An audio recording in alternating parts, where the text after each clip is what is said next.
Assalamualaikum warahmatullahi wabarakatuh. Perkenalkan, nama saya Rifki Muhammad Rafiki. Saya mahasiswa KPI semester 5 dengan NIM 12240200131. Pada kesempatan kali ini saya akan menjawab pertanyaan UAS dari mata kuliah Etika Dakwah yang diampu oleh Ibu Umi Halwati MSOS. Nah, pertanyaan di sini ada 5 pertanyaan. Yang pertama, sebutkan dan jelaskan kompetensi yang harus dimiliki dai agar tercapai profesionalisme dalam berdakwah. Di sini menurut Hasan, seorang dai harus memiliki 5 kompetensi dasar ya. Yang pertama yaitu beriman kepada Allah dan Rasulnya. Terus yang kedua adalah berilmu pengetahuan luas, mempunyai ilmu seperti ilmu tauhid, ilmu fikih, ilmu tafsir, ilmu hadis, dan ilmu pendukung lainnya seperti ilmu sosiologi, ilmu psikologi, ilmu retorika, ilmu komunikasi gitu. Kenapa seorang dai itu harus punya ilmu pendukung lainnya seperti ilmu-ilmu yang tadi gitu? Karena ketika seorang dai berdakwah itu tidak hanya menyampaikan saja, tapi seorang dai juga harus mengetahui kondisi mad'unya gitu, baik dari psikisnya ataupun kondisi suatu masyarakat tertentu gitu lewat ilmu sosiologi gitu ya. Jadi seorang dai juga harus mempelajari ilmu-ilmu lainnya itu. Yang ketiga adalah berkepribadian baik atau berakhlakul karimah gitu. Karena seorang dai itu pasti dicontoh oleh masyarakatnya itu, dan pasti dilihat apa yang seorang dai itu bicarakan itu. Ketika seorang dai itu berbicara A, tetapi dalam berkehidupannya itu B, maka itu menjadi sebuah masalah di masyarakat dan menjadi dosa, karena bagi Allah itu Allah tidak suka. Kabura maqtan indallahi ma la ta'lamun. Allah tidak menyukai orang yang berkata tetapi tidak melakukannya gitu. Terus yang keempat adalah memiliki keterampilan mengurus kebutuhan masyarakat maupun terampil menguasai media dakwah gitu. Seorang dai itu selain harus menyampaikan kebaikan, mengajak dalam kebaikan, juga harus mengurus jamaahnya gitu, kayak bikin majelis, terus dan punya goals tertentu gitu dalam menyampaikan. Ketika saya menyampaikan ini, maka masyarakat itu harus bisa gini gitu, punya goals tertentu gitu. Terus yang kelima, memiliki penampilan yang baik, sederhana dan berwibawa gitu. Ketika seorang dai ingin mengajak ke dalam kebaikan, maka yang pertama dilihat oleh masyarakat adalah dari penampilannya. Meskipun penampilan tidak menjamin dari apa yang beliau bicarakan gitu, tapi seorang itu dilihat dari penampilannya gitu. Pertama kali dilihat dari penampilannya, seperti itu ya. Terus soal yang kedua adalah mengapa ekstremisme Islam mengarah pada radikalisme? Jelaskan pula tentang pemahaman Islam moderat gitu. Kenapa ekstremisme mengarah kepada radikalisme? Karena ekstremisme itu adalah sesuatu yang berlebihan, sesuatu yang keras gitu. Nah, di sini yang keras ini atau terlalu berlebihan atau disebut fanatik ini ada dua ya, yaitu golongan kanan dan golongan kiri. Nah, kalau golongan kanan itu adalah ekstrim terhadap agamanya, fanatik terhadap agamanya, sehingga tidak menerima yang namanya perbedaan, tidak menerima yang namanya toleransi gitu. Jadi kalau udah kafir ya udah kafir gitu. Kita nggak boleh tuh yang namanya berhubungan sama orang kafir gitu. Kalau minta bantuan jangan, itu mereka orang kafir gitu, tidak menghargai gitu. Jadi mereka sama ratakan semua orang-orang kafir gitu. Padahal kafir itu kan ada kafir dhimmi, ada kafir harbi gitu. Nah, mereka semua sama ratakan gitu. Jadi seolah-olah yang lain itu tidak benar gitu, sesat gitu. Nah, gitu. Meskipun fanatik dalam agama itu boleh saja, tetapi kalau terlalu fanatik itu tidak boleh ya, teman-teman gitu. Nah, yang boleh itu apa? Yang boleh itu moderat. Nah, kalau moderat itu adalah tengah-tengah. Jadi kita tuh menghargai gitu, menghargai perbedaan. Kita itu menghargai sebuah perbedaan tetapi tidak berpartisipasi dalam perbedaan tersebut gitu. Nah, kalau berpartisipasi dan kita membenarkan semua agama, nah itu disebutnya ekstrem kiri ya, teman-teman. Ekstrem kiri itu apa? Adalah terlalu open minded terhadap semua agama hingga mengklaim bahwa semua agama itu benar gitu. Biasanya disebut liberalisme gitu. Kenapa disebut radikalisme? Karena ekstrim kanan itu adalah terlalu fanatik terhadap agamanya gitu dan tidak menerima perbedaan. Nah, kalau moderat itu adalah tengah-tengah gitu, tidak ekstrim kanan, tidak ekstrim kiri. Mereka tetap beragama, tetapi mereka menerima perbedaan yang ada gitu. Seperti itu ya. Terus yang ketiga adalah jelaskan pandangan yang tepat tentang isu tarif jasa dakwah. Nah, teman-teman, dalam berdakwah ini seringkali kita tuh dibingungkan atau menjadi sebuah perbedaan dalam upah ya. Dalam berdakwah itu upah ya. Nah, di sini itu ada beberapa pendapat mengenai tarif atau upah dalam berdakwah gitu. Karena kan seringnya dalam berceramah nih, para mubalik itu ketika udah ceramah itu pasti dikasih amplop. Nah, itu gimana sih gitu ya, teman-teman? Apakah boleh atau tidak gitu. Nah, di sini ada beberapa ulama yang mengatakan atau berpendapat tentang tarif jasa dakwah gitu. Ada juga yang pro, ada juga yang kontra gitu. Nah, sebelum kita mengutarakan apa yang ulama sampaikan gitu, ada di sini beberapa ahli juga dan ada juga hadis yang mengatakan ada yang pro, ada juga yang kontra. Kita bahas dulu yang pro gitu terhadap atau yang membolehkan terhadap tarif jasa dakwah gitu. Karena kan pada dasarnya dalam hukum Islam itu seorang yang mengajarkan Al-Qur'an, ilmu-ilmu yang bermanfaat itu berhak mendapatkan upah atau jasa. Kalau kita disebut guru ya, guru baik guru sekolah, guru agama atau yang lain-lain itu. Bahkan mengajarkan Al-Qur'an secara syar'i itu bisa juga sebagai mahar, teman-teman. Jadi seorang guru yang berjuang di jalan Allah untuk mengajarkan ilmu Islam pada dasarnya berhak untuk mendapatkan upah atas keringatnya gitu. Karena kan kalau kata Askabi ya ini, kalau misalnya si guru-guru ini atau ustadz-ustadz ini beralih profesi dari mengajarkan ilmu-ilmu agama, ilmu-ilmu Allah, maka siapa lagi yang akan mempertahankan agama ini gitu. Nah, itu dalam pro-nya.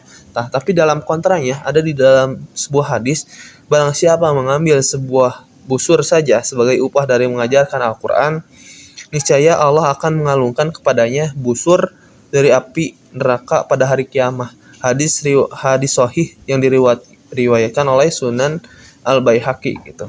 Nah, terus di sini juga disebutkan para ulama memiliki pandangan yang berbeda juga mengenai masalah tarif upah dakwah ini gitu. Nah, ada 3 kelompok. Yang pertama, kelompok mazhab Hanafi.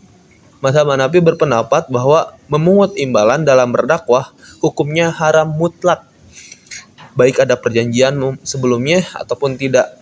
Itu pendapat yang pertama ya, mazhab Hanafi. Terus yang kedua, Imam Malik bin Anas dan Imam Syafi'i. Kata beliau berpendapat bahwa membolehkan memungut biaya dari atau imbalan dalam berdakwah, dalam menyebarkan ajaran agama Islam, baik ada perjanjian sebelumnya maupun tidak. Nah, kalau Imam Syafi'i dan Imam Malik itu membolehkan. Terus yang ketiga, Hasan Al-Basri, Ibnu Sirin dan Asy-Syaibi, mereka berpendapat bahwa hukumnya memungut biaya dalam berdakwah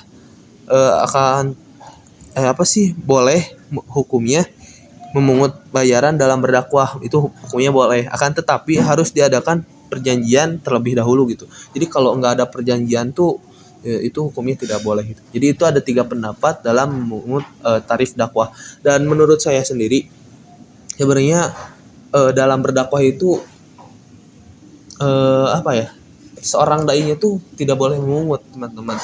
Dan ya sedikasihnya aja gitu. Kalau misalnya dipungut atau ditarif gitu ya, jadi kesannya itu menjual agama, teman-teman. Sedangkan kita kan melakukan dakwah ini adalah untuk Allah, karena Allah gitu, untuk mengajak kebaikan gitu, untuk bekal kita di akhirat nanti gitu ya. Sedangkan ini ditarif gitu, seolah-olah kayak jual agama jadinya, teman-teman. Nah, kalau mau ketika kita menjadi seorang dai itu ya sedikasihnya aja gitu. Adapun tarif biasanya itu yang diatur oleh manajemennya, bukan sama kita. Kenapa adanya tarif? Karena mungkin menghitung-hitung juga dalam operasional gitu. Operasional dalam kendaraannya, baik juga kru-krunya. Nah, mungkin ditarifkan oleh hal-hal tertentu gitu. Tetapi dalam jasa berdakwah, dalam jasa dai menyampaikan ceramahnya, nah mungkin hal itu menurut saya tidak usah ditarik gitu. Itu gimana orang yang mengundangnya saja sih teman-teman, menurut saya seperti itu ya. Nah, terus yang keempat, bagaimana etika humor dalam berdakwah. Di dalam berdakwah atau berceramah itu, humor itu menjadi sebuah bumbu, menjadi sebuah bumbu yang harus dicantumkan dalam sebuah ceramah ya teman-teman. Kenapa? Karena ketika humor tidak diselipkan, maka di situ jamaah bubar gitu. Meskipun yang paling utama intinya itu adalah menyampaikan esensi dari apa yang mau disampaikannya, menyampaikan tentang ilmu-ilmunya itu gitu. Humor itu adalah sebagai sebuah bumbu saja. Tetapi meskipun tidak wajib, humor ini menjadi hal yang sangat dianjurkan ya untuk berdakwah, karena hal ini yang membuat para jamaah betah, para jamaah excited dalam menerima ceramah dari kita gitu. Nah, dalam humor juga tentunya ada batas-batas tertentu teman-teman. Yang batas-batas tertentu itu adalah ketika kita menyampaikan humor, kita tidak terlalu berlebihan, tidak menyinggung suatu ras, kelompok, atau individu tertentu, dan berhumorlah sesuai waktunya gitu. Dan kalau bisa humornya itu sesuai dengan materi yang disampaikan, jangan keluar dari materi gitu. Karena humor ini adalah tujuannya agar jamaah itu tidak mengantuk, jamaah itu bisa fokus lagi, jamaah itu bisa happy, bisa mendengarkan lama-lama ceramah dari kita. Nah, tujuan humor itu seperti itu. Terus yang kelima, deskripsikan sosok dan gaya dakwah salah satu dari dai tanah air gitu. Seperti yang teman-teman ketahui ya, dai di Indonesia itu banyak sekali gitu. Nah, di sini saya akan menyebutkan salah satu dai yang menjadi favorit atau menjadi sorotan di media sosial. Mungkin Ustadz Abdul Somad. Mungkin teman-teman kenal dengan yang namanya Ustadz Abdul Somad. Beliau merupakan ustadz yang berasal dari Padang dan aktif berdakwah itu mulai dari 2000, mulai viral itu 2007, 2018, 2019. Beliau mulai viral dari tahun segitu gitu. Dan sosok beliau adalah sosok yang humble dan humor gitu. Dalam gaya berdakwahnya pun beliau menerapkan yang namanya diskusi ya, tanya jawab dengan jamaah. Dan dalam berhumor pun beliau menyelipkan humor sesuai dengan materi yang beliau sampaikan gitu. Humornya tidak terlalu berlebihan. Intinya beliau merupakan sosok yang sangat digemari oleh masyarakat. Beliau sosok yang moderat. Meskipun beliau di dalam ormasnya itu, dalam ormas Nahdlatul Ulama, tetapi beliau tidak memunculkan bahwa beliau itu ekstrim terhadap Nahdlatul Ulama. Tapi beliau bisa tengah-tengah gitu.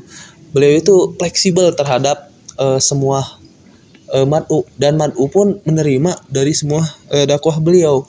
Selain itu beliau juga sosok yang humor. Dalam berceramah tuh ya beliau selalu menyelipkan humor, dan humornya itu humor yang mahal, humor yang fresh gitu, sesuai dengan materi yang disampaikan itu.